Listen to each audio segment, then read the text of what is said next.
안녕하세요. 농촌진흥청 도시농업과의 김광진입니다. 안녕하세요. 오늘 식물을 잘 길러보는 법을 배우러 온 배우 강승아입니다. 예, 안녕하세요. 반갑습니다. 네. 박사님, 오늘은 어떤 거에 대해 설명해 주실 건가요? 예, 보통 이제 도시민들이 식물을 기를 때 뭐가 제일로 어렵냐 이렇게 물어보면은 물주기라고 말을 하거든요. 보통 식물을 죽이는 것도 물주기로 죽이고, 그래서 오늘은 물주기의 가장 기본이 되는 기본과 요령을 배워보도록 하겠습니다. 보통 우리가 식물에 그 가정에서 키울 때 물 언제 주냐 그러면은 보통 뭐라고 말을 하죠? 제가 알기로는 3일에 한 번씩 아침 10시에 준다고 들었거든요. 예, 그렇게 이제 보통 교과서에 공부를 많이 한 사람은 그렇게 하면. 근데 사람은 물 언제 먹나요? 목마를 때. 목마를 때 먹죠. 진짜 대답은 실은 식물이 목말라 할 때 물을 줘야 됩니다. 그럼 얘가 목이 마른지 어떻게? 그렇죠. 이제 그게 가장 중요한데, 우리가 알기로는 뭐 손가락으로 흙을 만져본다 이런 것들인데, 이건 요령이고 실질적으로 우리가 사랑이 있어야죠.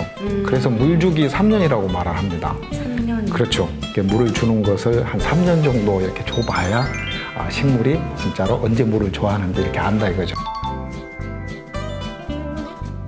아무리 사랑으로 한다 그러지만은 현실적으로 돌아왔을 때는 언제 물을 줘야 되는지를 알아야 되잖아요. 네. 그걸 아는 가장 좋은 방법이 우리 손가락 검사법이 있습니다. 네. 손가락으로 토양에 있는 흙에 한 1cm 정도를 이렇게 밑에 넣어서 손가락으로 만져서 물이 잡히면은 주지 않는 거예요.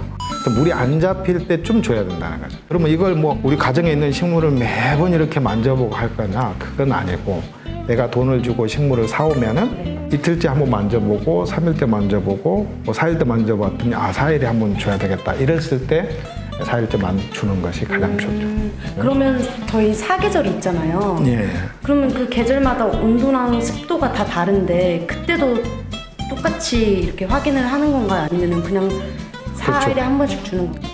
지금 말씀하신 대로 겨울철보다는 봄철이나 여름이 더 많이 올 거고, 그래서 계절이 바뀐다든지 아니면 뭔가 식물 상육 상태가 자꾸 안 좋아진다든지 이럴 때 다시 한번 이렇게 좀 체크를 해서 이렇게 주는 것이 가장 좋습니다. 화분의 크기별로 본다 그러면은 나무고 큰 것은 보통 한 5일에서 7일 정도 한 번.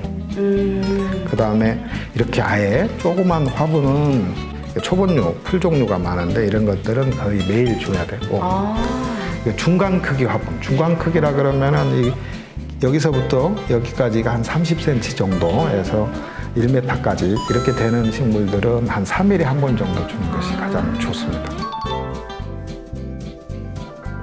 식물에 물을 주면은 죽는다 그랬잖아요. 네. 식물에 물을 줬는데 왜 죽죠? 너무 많이 이렇게 너무 많이 주면은, 이렇게 너무 많이 줬다 그래서 식물이 죽었다. 그 말이 뭘 의미하는 거죠? 뿌리가 숨을 못 쉬어요. 식물도 마찬가지로 물을 많이 주면은 숨을 못 쉬어서 죽는 거예요. 그렇구나. 그래서 식물에 물을 줄 때 물만 주는 게 아니라 산소까지 공급을 해줘야만이 실제 식물이 잘 살죠. 그럼 물을 주면서 산소까지 같이 공급이 되는 건가요? 그렇게 돼야 가장 좋은 물주기 방법이죠. 그래서 우리가 물을 줄 때 요령으로 흠뻑 줘라 그러잖아요. 네. 흠뻑 준다는 이야기가 결론적으로는 그 물만 주는 게 아니라 완전히 산소까지 이렇게 확 교체해 준다는 의미거든요. 그래서 우리가 물을 줄 때 여기에 100% 채운다는 의미가 아니라 한 150% 해서 한 50%는 밑으로 줄줄 빠지게 줬을 때 가장 잘 줘요.